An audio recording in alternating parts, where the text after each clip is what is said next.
중국의 사마천의 사기에 보시면 외부의 적보다 더 무서운 것은 내부의 적이다라는 말이 있습니다. 한 나라의 흥망성쇠를 살펴보면 나라가 망하는 것은 외부의 적에 의한 것이라기보다 언제나 내부의 적에 의해 망했다는 것입니다. 여러분, 중국이 G2 국가, 즉 미국과 함께 세계에서 가장 경제적 영향력이 큰 두 국가의 위상을 지키기 위해 가장 신경 쓰는 것이 내부의 적, 즉 내부의 위기를 관리하는 것입니다. 여러분, 중국은 한족 외에 55개 소수민족으로 구성된 다민족 국가입니다. 여러분, 말이 소수민족이지 절대 다수를 차지하는 한족을 제외한 다른 민족 중에는 웬만한 작은 나라보다 큰 인구를 가진 민족들이 많이 있습니다.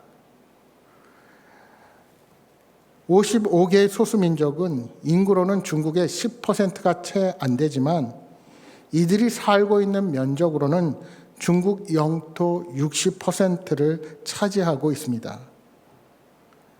따라서 중국은 민족의 분열을 방지하고자 민족 구역 자치제를 통해서 나름의 민족의 문화와 풍습을 보존하고 각자의 언어와 문자를 사용하는 정책을 지금까지 실시해 왔습니다.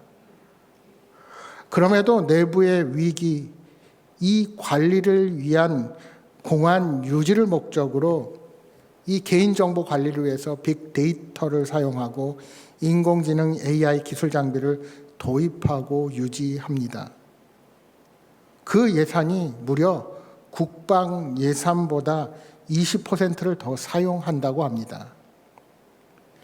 여러분, 지금 전 세계 어느 나라나 내부 갈등 관리 비용이 높아지고 있답니다.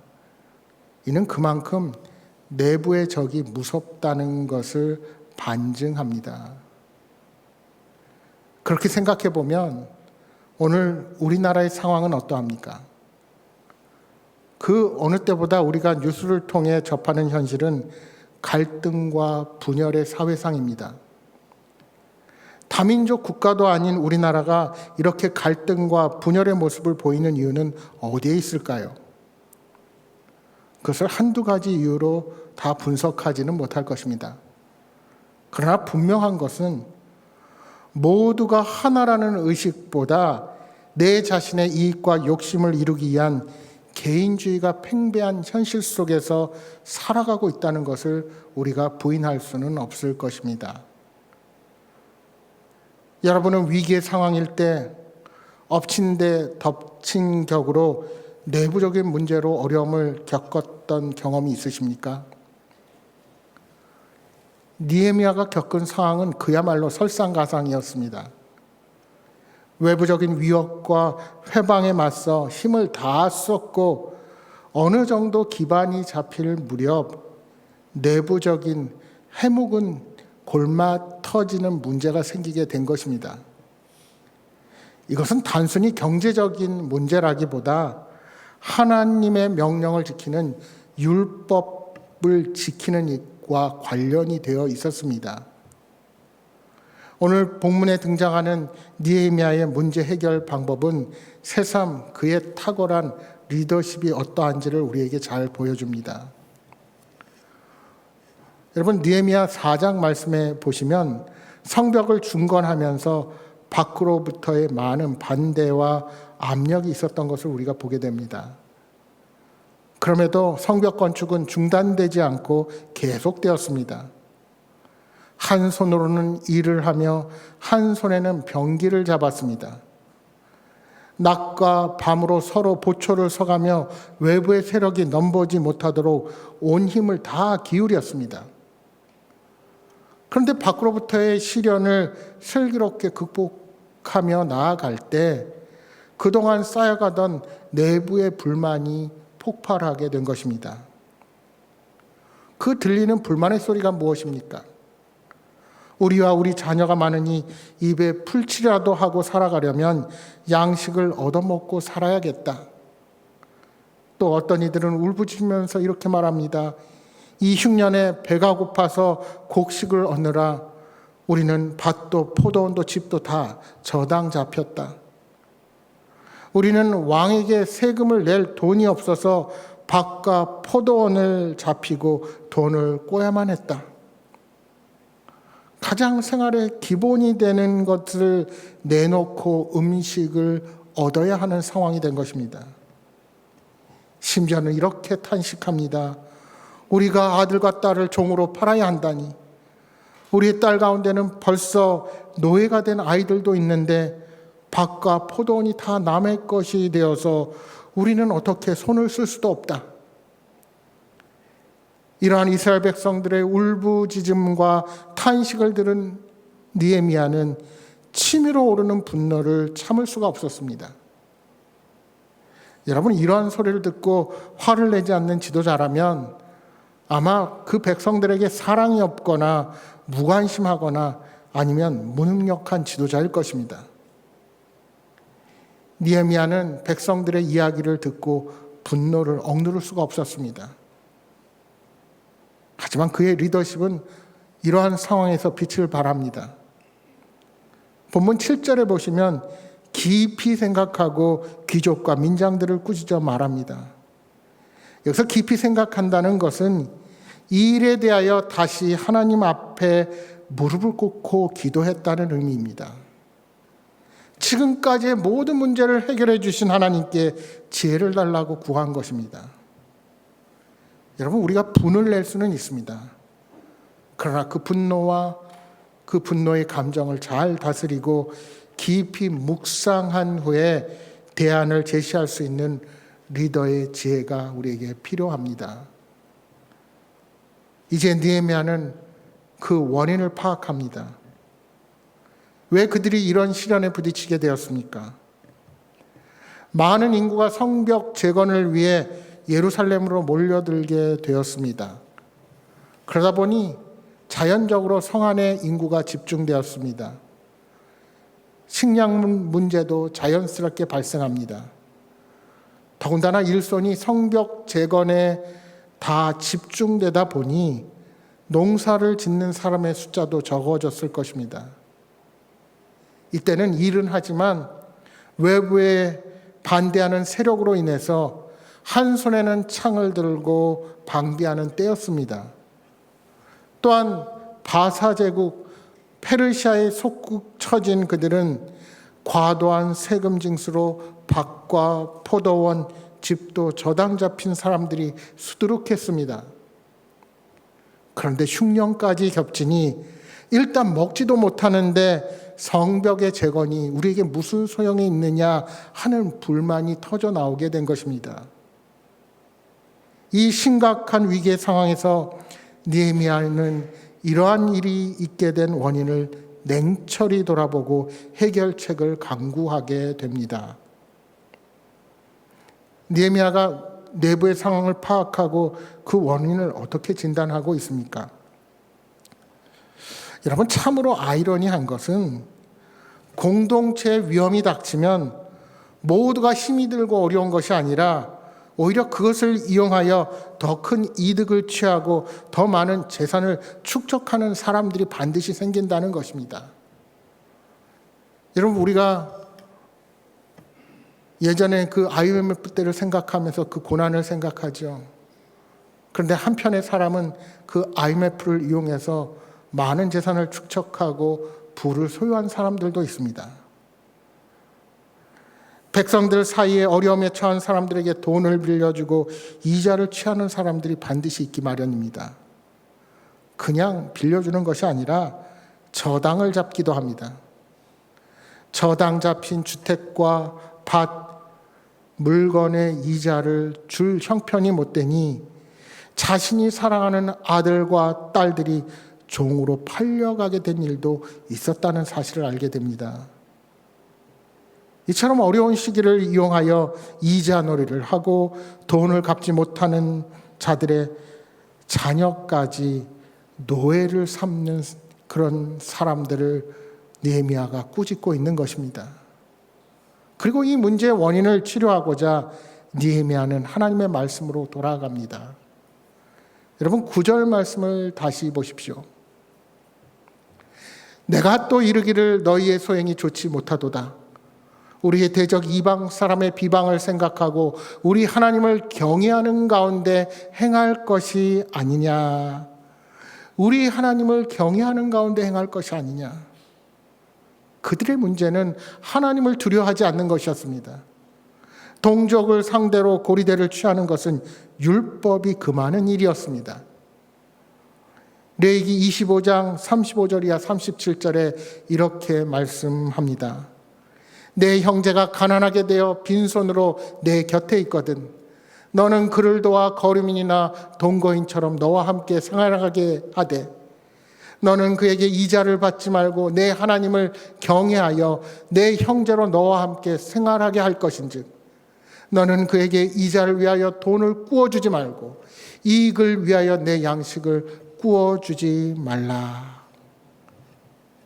나라를 빼앗긴 것도 모자라서 이제 굶주린 동포들을 상대로 고리대를 하고 돈을 갚지 못한다고 동포들의 자녀를 노예로 삼는 사람들, 이런 사람들과 함께 성벽을 재건한들 유다 백성들이 어떻게 다시 하나로 뭉칠 수가 있겠습니까? 결국 유다 자손들이 성벽 공사를 완성한다 하여도 극심한 내분으로 와해되고 여러 이방 민족 중에 흩어지게 될 것입니다. 다시금 그들은 이방인들의 비웃거리가 되고 마는 겁니다. 결국 느헤미야는 공동체에게 회개를 촉구하고 있는 것입니다. 먼저 이 문제를 회개하지 않으면 결코 문제를 바로잡을 수 없다고 본 것입니다. 그래서 그는 성경이 제시하는 대로 그 원리대로 지도자들을 설득합니다.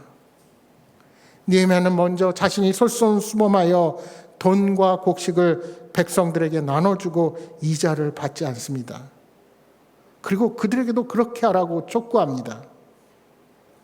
여러분 11절에 100분의 1의 이자는 1년으로 하면 연 12%의 이자로 상당히 높은 이자입니다. 통상 받는 이자가 그러한데 이자 취하기를 그치고 돌려주라는 겁니다. 여러분 같으면 이러한 명령대로 받았던 이자를 다 돌려줄 수 있으십니까? 성경의 경제 원리로는 공동체 안에서 그런 방법으로 돈을 버는 것이 바른 방법이 아니라는 것입니다. 여러분 본문에 느헤미야가 행한 행동은 어찌 보면 기득권층에게 반발을 살 수 있는 진보적인 행동이었습니다. 아니 돈을 꿔달라고 해서 정당하게 담보를 잡고 돈을 꿔주었습니다.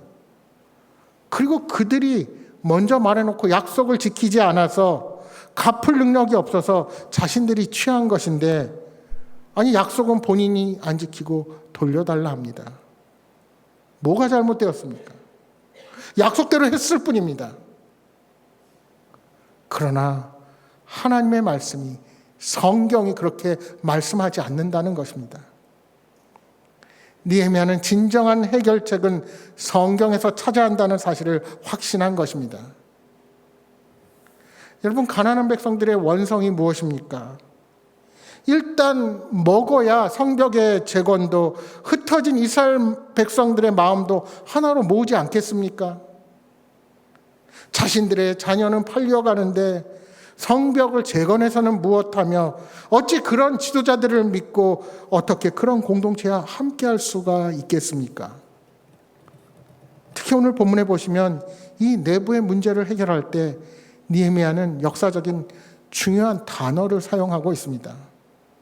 오늘 본문 13절까지 보시면 많이 등장하는 한 단어가 있습니다.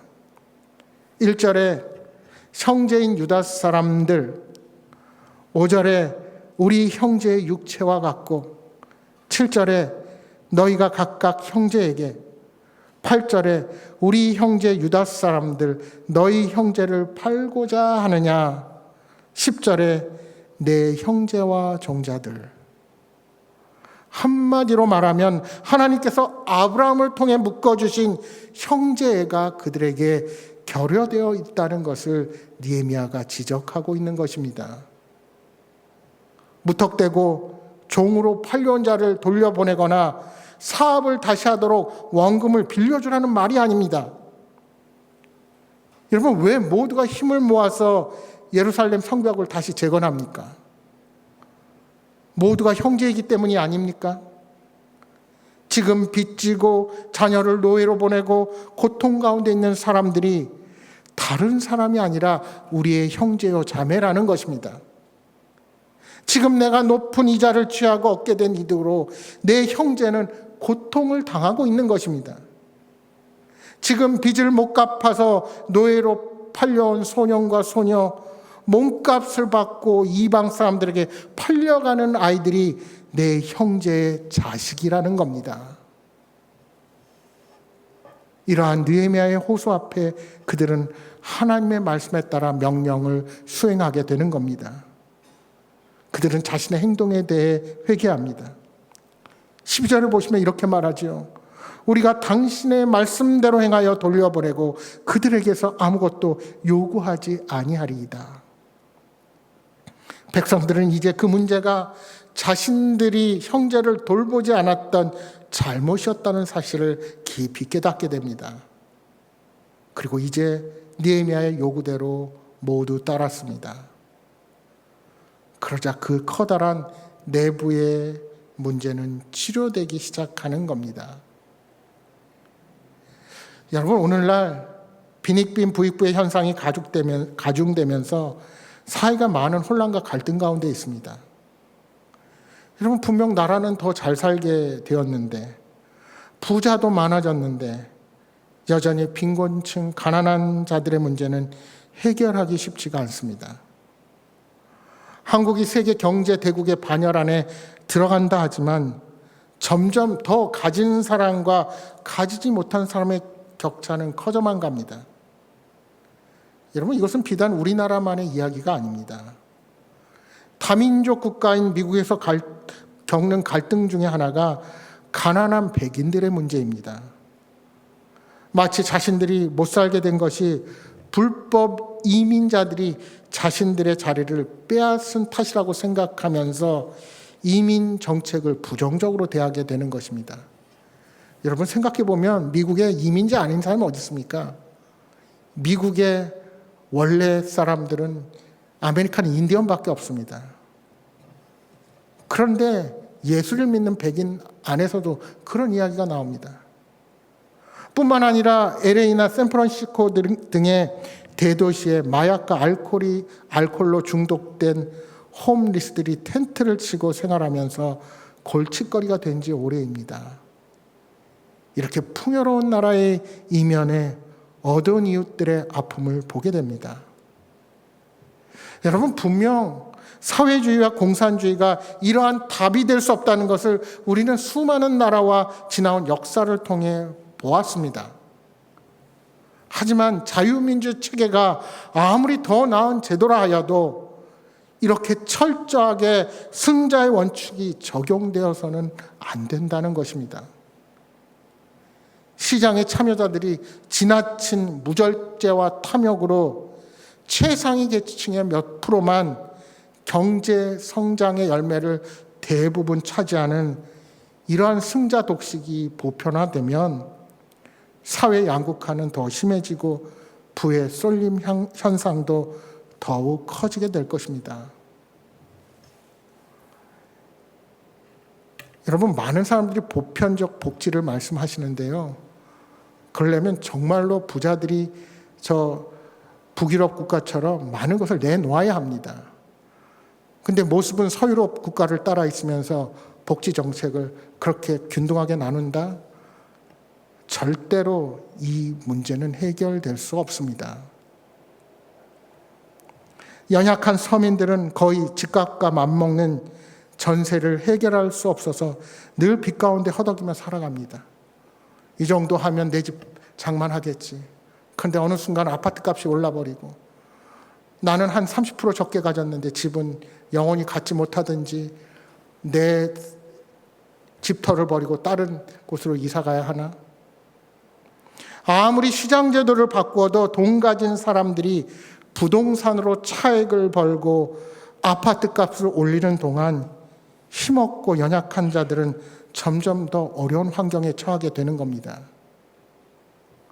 이러한 부익부 빈익빈 현상은 과거 자신들이 중산층이라고 생각하던 60-70%의 국민들이 이제는 자신들이 서민층으로 몰락하고 있다고 생각하게 만듭니다.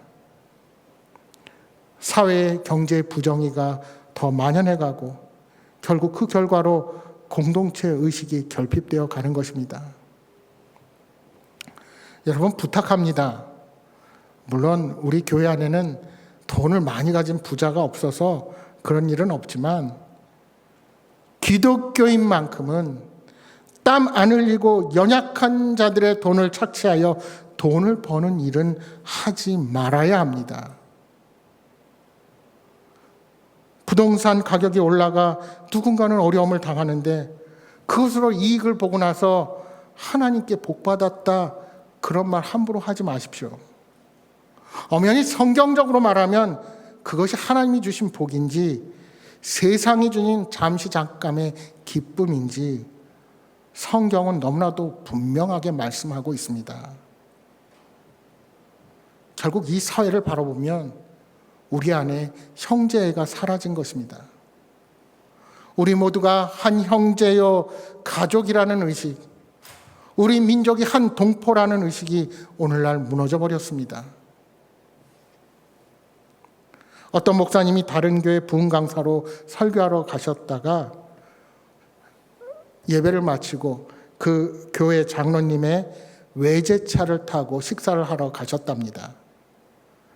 그런데 이 장로님이 자신의 고급 외제차가 신경이 쓰였는지 차를 타고 가는 내내 자신의 자동차의 연비 자랑을 그렇게 하셨답니다.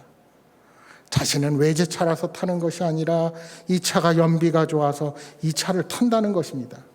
그냥 한 번 말씀하시면 좋은데 계속해서 자랑을 하길래 이 목사님이 이렇게 한번 말씀을 하셨대요. 그렇게 연비가 좋으면 다음에 저도 이 차로 바꾸어야겠네요 라고 말씀하셨답니다. 그랬더니 그 장로님이 이렇게 말씀하시더랍니다. 목사님은 절대 안 돼요. 여러분, 왜 본인은 되고 다른 사람은 안 됩니까? 목사는 교회의 지도자여서 안 되고 본인은 장로여서 되면 장로님은 교회 지도자가 아닙니까? 어떤 분들은 교회의 문제를 꼭 목사와 장로 등 지도자의 문제로만 바라보고 불평합니다. 교회의 지도자들이 잘못해서 한국교회가 이 모양 이 꼴이라는 불평을 하는 것입니다. 물론 저는 그 말을 부인하지 않습니다. 책임을 통감합니다. 그러면 그 말씀을 하시는 분은 자신이 속한 공동체 안에서 어떤 역할을 하고 계십니까? 여러분, 왜 우리의 공동체가 하나 되기 힘들까요? 그것은 늘 자신은 예외이기 때문입니다. 자신이 누리는 것은 다 이유가 있기 때문이고 남이 누리는 것은 잘못된 것이라는 자기 합리화에 빠져 있기 때문입니다. 그래서 늘 누군가의 실천을 원합니다. 누군가가 하지 않는다고 불평합니다.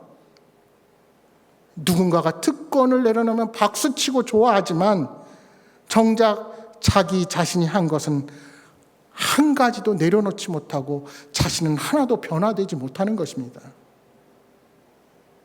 여러분, 혹 내 안에, 우리 공동체 안에 그러한 의식이 있는 것은 아닌지 돌아보기를 소망합니다. 다른 사람을 탓하기 전에 나는 진정으로 공동체를 사랑하고 내 이웃의 문제와 슬픔이 나의 아픔으로 다가오는지 깊이 생각해 보시기 바랍니다. 느헤미야는 위기 가운데 형제라는 단어를 끄집어내었습니다. 성경 말씀처럼 민족끼리 이자를 주고받지 않도록 하고 자녀를 노예 삼는 것을 금지하며 민족 공동체를 보호하도록 한 것입니다. 느헤미야가 이렇게 형제를 사랑하게 한 것은 이스라엘 공동체를 회복시키기 위한 결단이요 첫 걸음이었습니다. 그래서 그는 이렇게 서약하게 합니다. 오늘 본문 12절 13절을 세번역 성경을 우리 한번 함께 읽어보겠습니다. 화면을 보고 같이 읽겠습니다. 시작. 그들은 대답하였다. 모두 돌려주겠습니다. 그들에게서 아무것도 받지 않겠습니다. 말씀하신 대로 다 하겠습니다. 나는 곧 제사장들을 불러 모으고 그 자리에서 귀족들과 관리들에게 자기들이 약속한 것을 서약하게 하였다. 나는 또 나의 주머니를 털어 보이면서 말하였다. 이 서약을 지키지 않는 사람은 하나님이 그 집과 재산을 이렇게 다 털어버리실 것입니다. 그런 자는 털리고 털려서 마침내 빈털터리가 되고 말 것입니다. 내가 이렇게 말하자 거기에 모인 모든 사람이 아멘 하며 주님을 찬양하였다. 백성은 약속을 지켰다. 아멘. 아멘. 백성은 약속을 지켰다. 그들의 약속이 빈 공양으로 끝나지 않도록 제사장 앞에서 맹세를 시킨 것입니다. 또한 그들이 저지른 죄악의 심각성뿐만 아니라 서약의 엄중함을 강조하기 위해 느헤미야는 옷자락을 털었습니다. 이 말대로 행하지 않으면 하나님께서 그 모든 소유물을 털어버리시겠다는 경고의 선언을 한 것입니다. 여러분, 중요한 것은 이것입니다. 우리는 우리가 겪는 아픔 때문에 또 다른 리더를 갈망하게 될 것입니다. 그러나 무엇보다 중요한 것은 이것을 위해서 진정으로 기도하고 이 땅을 위해 무릎 꿇고 엎드리며 주님 앞에 바로 서는 신앙으로 내 자신이 거듭나야 한다는 것입니다.